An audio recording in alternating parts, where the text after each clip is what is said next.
waalidow ninka la yidhaahdo Kevin Hines waa nin subax intuu soo toosay dareemay cidna inaanay jeclayn, cid la hadasha inaanay rabin, cid dhahaysa iska waran inaanay jirin. wuxuu la tacaalayay xanuunada dhimirka ku dhaca. wuxuu go'aansaday marka inuu isdilo oo iska tuuro buundada la yidhaahdo Golden Gate Bridge ee ku taala California. wuxuu yidhi haddii maanta aan arko qof isalaama oo yidhaa iska waran xaaladda ka waran, isma dilayo. haddaan waayo taas macnaheedu waxa weeye cid i rabta malo i jecel waan isdilayaa. buundada markuu ku dhow yahay ee uu rabo inuu istuuro baa waxaa ka soo horbaxay qoys Chinese oo wada socda. waxay ku dhaheen please sawir ma naga qaadi kartaa. sawirkii buu ka qaaday, kadib uu ka dhaqaaqay, buundadii buu iska tuuray. wuxuu yidhi markaan sidaa isku tuuray waxaan ogaaday inaanan rabin inaan isdilo oo nafteeda jeclahay, laakiin waxaan raadinaya qof ila hadla, waxaan raadinaya qof idhaha sidee tahay, waxaan raadinaya qof i keergaraynaya. sideen ku ognahay sheekada?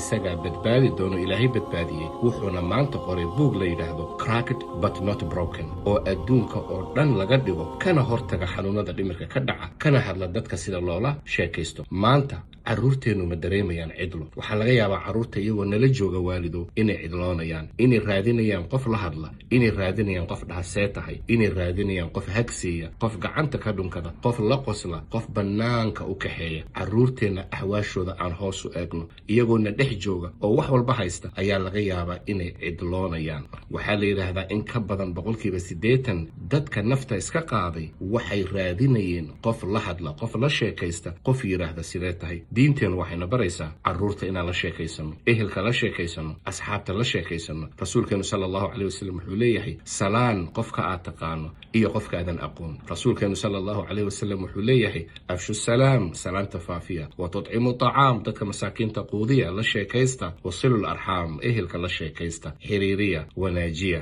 ilaahay subxaana wa tacala haynaso waxaad nagala socotaan waa janaalka la yidhaahdo Waalid Legacy. fadlan si aad u hesho muuqaaladan, klik garee janaalkan, subscribe dheh, walaalaha muslimiinta ana la sheer garay. wasalaamu calaykum.